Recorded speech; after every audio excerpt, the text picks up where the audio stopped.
Parle par mois. 100 000 euros par mois? Arrête de faire le choquer là, arrête. Ça fait 5 ans que je suis là, j'ai 1 million d'abonnés, j'ai pas envie de vous mentir et de vous dire écoutez, je gagne 5 000 euros par mois. Il s'est fait connaître dans Koh-Lanta où il déclarait « Si je dois arnaquer un tel ou un tel, je le ferai. » On a tous pensé qu'il parlait d'arnaquer les autres candidats sur l'île pour remporter l'aventure. Mais pas tout à fait. En fait, c'est de nous, les téléspectateurs, qu'il parlait. Mais alors, comment a-t-il fait pour duper tout le monde? Pourquoi et avec qui? On va retracer toute son histoire. Accrochez-vous bien parce que vous n'êtes pas au bout de vos surprises. Comme l'affirme son ex, Marine Alimer. Mais en fait, il fait que de mentir depuis le début qu'il fait la télé, ce mec est un menteur. Vous êtes bien sur la chaîne Marion Sogès TV. On retrace les événements liés à la télé-réalité et aux influenceurs du moment. Alors n'oublie pas de t'abonner pour ne rater aucune des prochaines vidéos. Et aujourd'hui, c'est un dossier très sombre qu'on s'attaque. Le dossier Dylan. Pour intégrer le programme de TF1 en 2017, il s'est fait passer pour un riche mannequin, agent immobilier. Chose qu'il n'était pas du tout. Après, il faut relativiser, c'est pas le seul à avoir menti dans son portrait pour intégrer TF1. La plus grande star de télé, Nabila, l'avait fait bien avant lui pour intégrer la même chaîne. Une vidéo sur la chaîne lui est d'ailleurs consacrée. En tout cas, Dylan fera un passage vraiment express sur l'île, puisqu'il sera le premier éliminé de l'aventure, tant son caractère était imprévisible et insupportable pour l'ensemble des candidats. Il a quand même réussi à se faire remarquer grâce à ses chaussures, des mocassins Gucci, d'une valeur de 650 €. L'origine de ces chaussures est assez sombre, on va revenir dessus plus tard. Mais pour prolonger ce buzz, il a affirmé que la maison Gucci l'avait contacté pour collaborer avec lui, ce que la marque a démenti. Dylan ne travaille en vrai ni pour Gucci ni pour personne, il n'a à ce moment à peine de quoi se payer à manger. Pourtant, il continue de vivre au-dessus de ses moyens en conduisant les plus belles voitures qui lui est autorisé de louer. La fameuse phrase « Fake it until you make it », fais semblant jusqu'à ce que ça devienne vrai, était clairement son mode de vie. Grâce à ce premier buzz, TF1 le fait revenir dans une saison All-Star de Koh-Lanta. C'est le seul candidat qui réussit à y négocier un très bon salaire. Et là, il fait quelque chose d'assez fou, puisqu'une fois sur l'île, il révèle à tous les candidats de manière arrogante en off les 27 000 € qu'il a touchés pour participer à l'émission. Ils l'élimineront et Dylan reparlera de cette affaire dans Touche pas à mon poste. On a tous un contrat où on signe pour la même chose et on a tous le même salaire. C'est combien?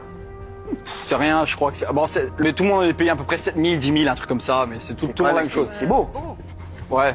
Non, c'est beau. Moi, j'avais fait que 3 jours et j'ai eu la chance d'être l'aventurier le mieux payé pour le coup. C'est pas vrai. Ah, si. Quoi? En total, j'ai pris 27. 27 000 euros. Une attitude arrogante et très malsaine, comme s'il avait constamment besoin de se sentir au-dessus des autres, avec comme seul argument son argent. Ça peut s'entendre comme une certaine frustration liée à l'argent. Et pour bien la comprendre, il faut revenir à son enfance.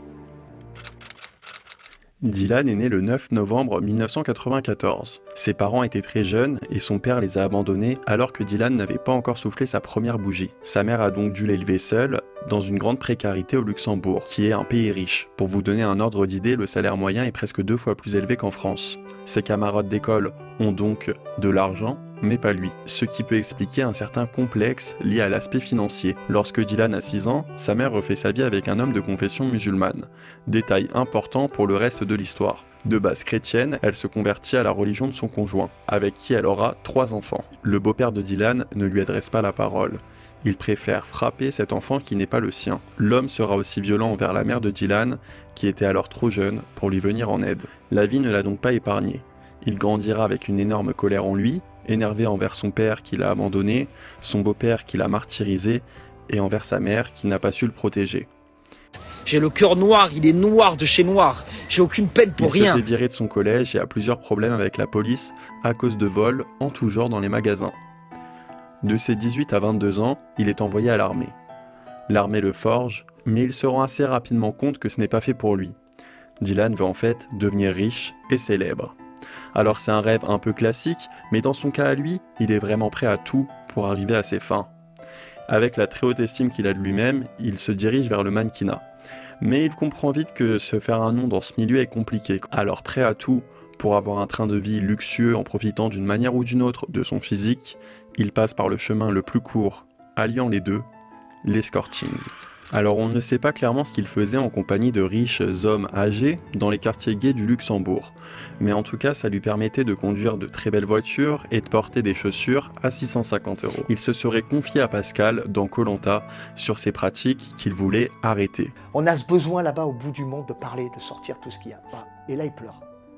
Il me pleure, il me dit ouais Pascal, ouais c'est vrai. Mais s'il te plaît, garde-le pour toi. Garde-le pour toi parce que si ça se sait, c'est la catastrophe et tout. De son côté, Dylan a toujours démenti ce passage de sa vie, le problème étant que sa parole ne vaut pas grand-chose, parce que Dylan est allé jusqu'à s'inventer une élection de Mister Luxembourg. Il l'avait annoncé tout fièrement sur Instagram, mais le comité de l'émission a dû intervenir en révélant que c'était un énorme mensonge, puisqu'il était arrivé deuxième. Il a tout d'abord continué tête baissée dans son mensonge, en affirmant que l'émission le boycottait parce qu'il avait fait de la télé-réalité, puis au vu du bad buzz, il a assumé avoir menti, mais non pas parce que c'est un gros mytho, mais pour une noble cause, avec ce fameux message. Alors chacun est libre d'y croire ou non, mais ça ouvre une possibilité sur une certaine mythomanie. Une réelle confusion qu'il aurait entre la vie réelle et celle qu'il s'invente. Ce qui est sûr, c'est qu'à ce moment-là, TF1 ne veut plus de lui dans ses programmes. Dylan intègre alors W9, une télé-réalité à la recherche de l'amour. Le public découvre pour la première fois la manière dont Dylan traite les femmes, de manière froide et assez irrespectueuse. Jamais eu de sentiment pour une fille, jamais.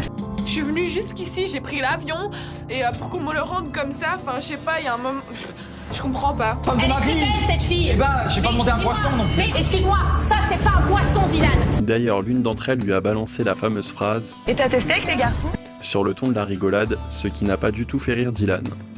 Pour beaucoup, on pouvait même lire sur son visage une certaine vérité sur son passé d'escort boy. Sous l'œil des caméras, il tombe amoureux d'une certaine candidate, Fidji. Selon les autres candidats, c'était un coup inventé de toutes pièces. Il était évident qu'il flirtait déjà avant l'aventure, ce qui est loin d'être impossible car quand on fouille un peu l'historique de Fidji, on voit qu'elle a déjà utilisé ce stratagème pour entrer et faire parler d'elle dans la villa des cœurs brisés. Vous êtes ensemble ou vous n'êtes pas ensemble? Mais jamais de la vie. Non, on n'est pas ensemble. Pourquoi 100% des personnes dans cette villa ont cette impression? Véritable pro du buzz, se mettre en couple avec le petit nouveau au mocassin Gucci qui fait tant parler, semblait être une super idée. Elle voulait donc initialement l'utiliser pour faire le buzz. Mais ne vous inquiétez pas, lui aussi comptait bien l'utiliser, mais d'une toute autre manière. Ils quittent l'aventure ensemble et Dylan apprend que Fidji était en couple à l'extérieur, avec un certain Hakim. D'ailleurs, les deux se sentant utilisés par Fidji qui jouait sur deux tableaux depuis un certain temps, se sont rapprochés, n'ayant nulle part où aller. Hakim a même hébergé Dylan pendant un certain temps. Mais il voulait continuer de côtoyer au maximum toutes les personnes qu'il a pu rencontrer en tournage, pour avoir leur contact, leur booking et avoir le même train de vie qu'eux. Mais dans le milieu, ces amitiés ne tiennent pas longtemps, car il remarque très vite que c'est le genre de personne qui disparaît au moment de payer l'addition. Et oui, Dylan ne pouvait pas encore vraiment vivre de la télé-réalité. Le meilleur plan pour rebondir était de se remettre en couple avec une fille.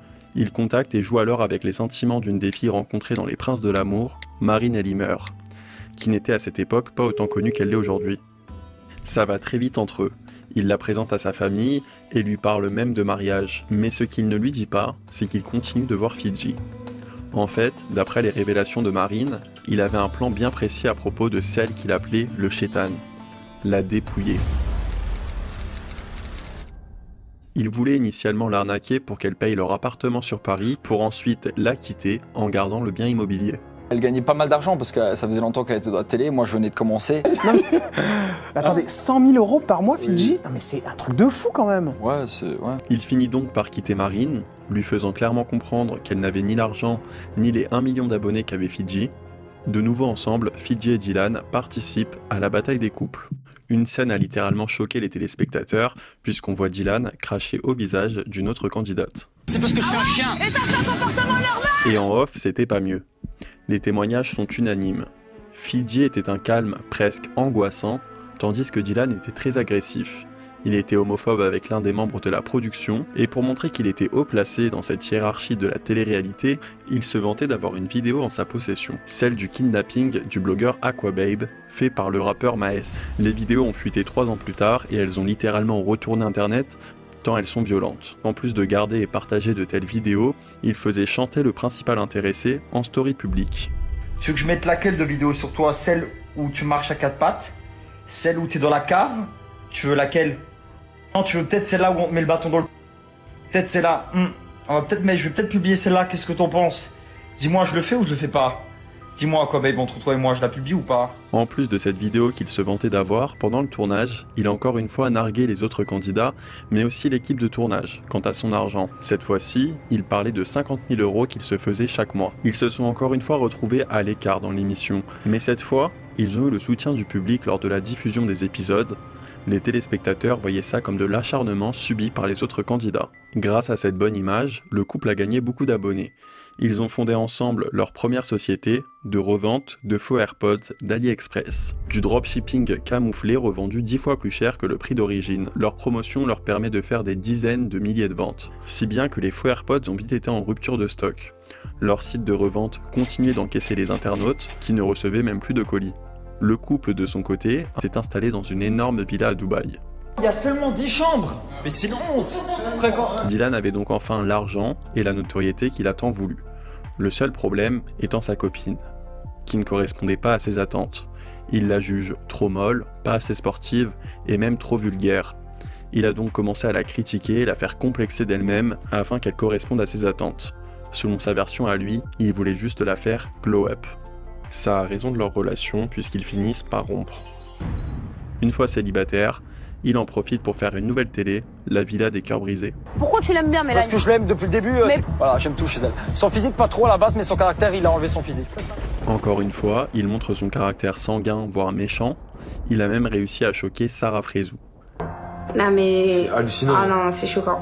Ouais. C'est choquant. Une candidate spécialiste du harcèlement connue dans le milieu pour pousser les gens à bout. Alors je peux vous dire qu'il en faut pour la choquer.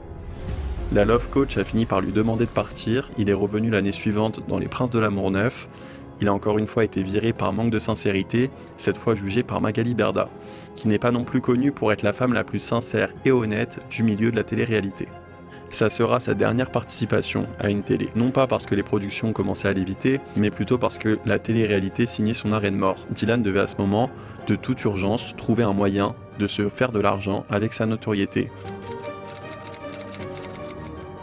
En plus des faux permis et des arnaques au CPF, il fait les pires placements qu'on puisse imaginer. Ils ont quelque chose qui guérit les cellules cancérigeuses. C'est-à-dire que si tu as des cellules cancérigeuses dans ton corps, ce produit-là les tue.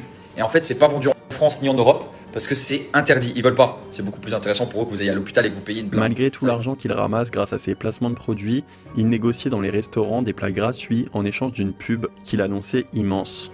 La vérité est que les 3/4 du temps, il ne faisait aucune pub parce qu'il estimait le restaurant pas assez bien pour lui et le reste du temps, les restaurateurs n'avaient vraiment pas de nouveaux clients. Ce qui s'explique par une raison toute simple. Une grande partie de ses abonnés sont des bots.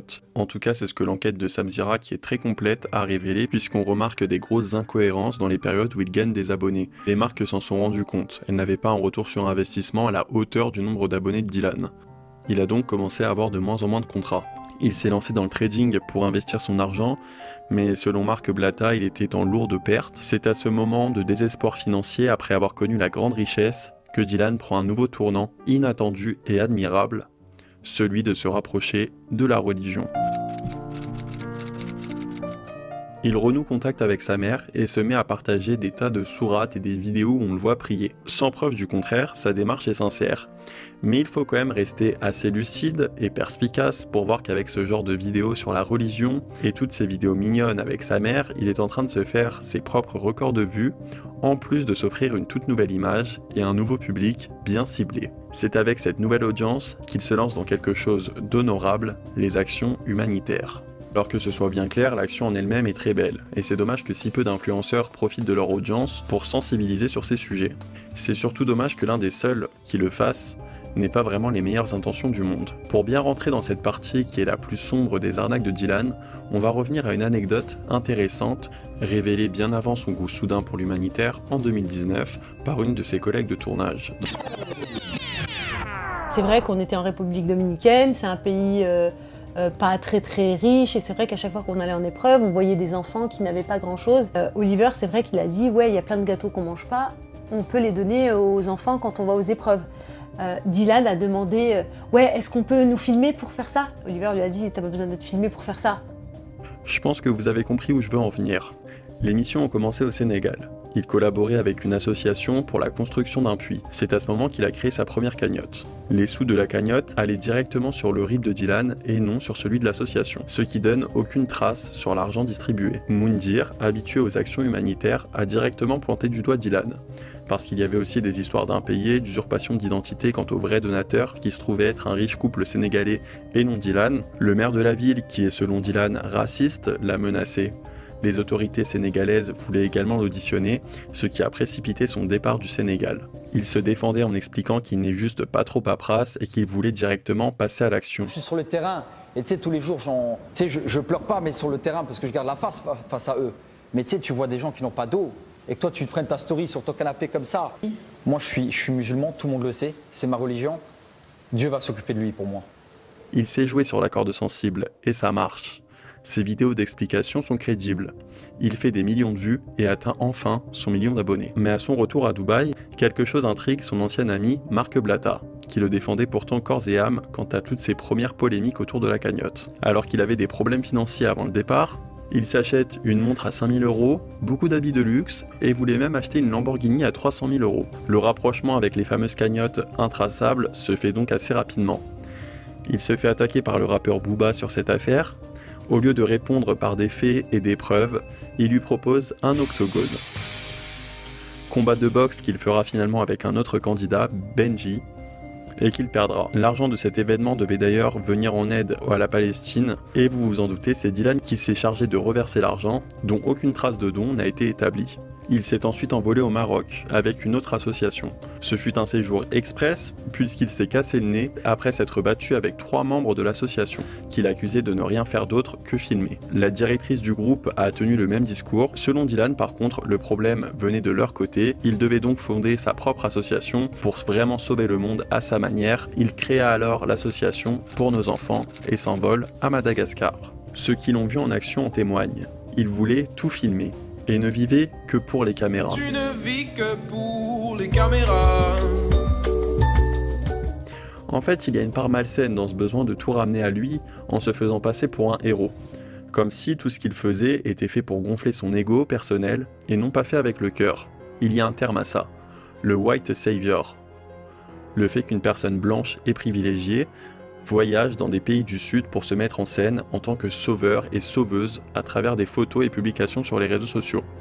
Comportement de plus en plus décrié par les professionnels de l'humanitaire, mais aussi par les populations concernées, qui se sentent utilisées pour des likes par des personnes qui, en plus dans le cas de Dylan, veulent imposer leurs règles sans empathie et sans tenir compte des cultures locales. Parce que Allah a mis de l'eau sous nos pieds. Il suffit juste de pas être feignant et d'avoir une bonne mentalité et de se dire je vais me réveiller et je vais faire en sorte que ma mère n'ait pas soif demain. Parce qu'ils sont en majorité. Moi je suis tout seul, c'est pour ça que je dois être strict. Je dois pas me laisser marcher dessus, c'est pour ça que j'arrive, je suis strict, je suis ferme. Et c'est ça qui m'énerve. Et c'est ça qui me révolte et c'est ça qui... Au Sénégal, il était carrément allé jusqu'à se servir d'un rassemblement pour une cause politique en faisant croire que c'était des gens venus pour lui. Mais ce qui est encore plus grave, c'est qu'une fois encore, il y a des magouilles sur les cagnottes. Les trésoriers de son association affirment qu'il refusait que quiconque ait une trace sur les dépenses. Au total, selon les estimations, il aurait généré autour de 600 000 €. Face aux attaques de plus en plus nombreuses, il s'est justifié avec des factures qui n'ont aucune valeur juridique. Les seules dépenses prouvées se situent entre 30 et 40 000 €. Vous voyez donc l'énorme marge qu'il a pu prendre à des fins personnelles. Le dernier voyage en date était en Turquie, en vue des récents tremblements de terre. Encore une fois sur place, c'est un vrai show. Il rigolait et se mettait à devenir triste quand il était filmé. Il voulait être seul et au centre des vidéos, qui étaient bien sûr les seuls moments dans lesquels il aidait. Il s'est approprié les histoires racontées par les vrais bénévoles en les remixant de façon que ce soit lui le héros de l'histoire. Ce qui me choque, c'est que tout à l'heure j'ai voulu donner de l'argent à une dame et elle m'a dit non, pas d'argent. Elle m'a demandé si j'avais un carton avec la nourriture et tout ça, c'est parce que l'argent ne sert strictement à rien. Forcément, son attitude n'a pas plu aux vrais bénévoles. Ses vidéos marchent super bien. Les gens sont touchés par ses bonnes actions, il gagne beaucoup d'abonnés. Si de plus en plus de personnes voient clair dans son jeu, Dylan continue de tout nier en bloc. Mais au lieu de se justifier avec des vrais documents, il préfère jurer sur la religion. Les faits font froid dans le dos. 4 voyages humanitaires, 4 énormes polémiques sur place. Il l'explique par beaucoup de malchance, de personnes jalouses qui veulent le nuire, mais on a quand même du mal à y croire. On dirait plutôt qu'il cherche à trouver un bonheur qu'il n'a jamais eu étant enfant, dans l'argent et dans la reconnaissance. Ça fait 5 ans que je suis là, j'ai 1 million d'abonnés. Quitte à avoir recours à l'escroquerie, la manipulation et au mensonge pour arriver à ses fins. J'ajouterais même qu'il a sûrement un énorme trouble de la personnalité qui nécessiterait une réelle prise en charge psychologique. Il faudrait de toute urgence que les autorités le stoppent, car il n'a pas fini de profiter du malheur dans le monde et de la naïveté de son public pour s'enrichir. Je vous invite à liker et à partager la vidéo qui, en plus de soutenir ma chaîne, permet d'alarmer au maximum sur Dylan. En tout cas, si le concept vous plaît, on pourra étudier et mener l'enquête sur d'autres influx voleurs, parce que Dylan est loin d'être le seul. D'ici là, portez-vous bien, je vous dis à la prochaine, ciao.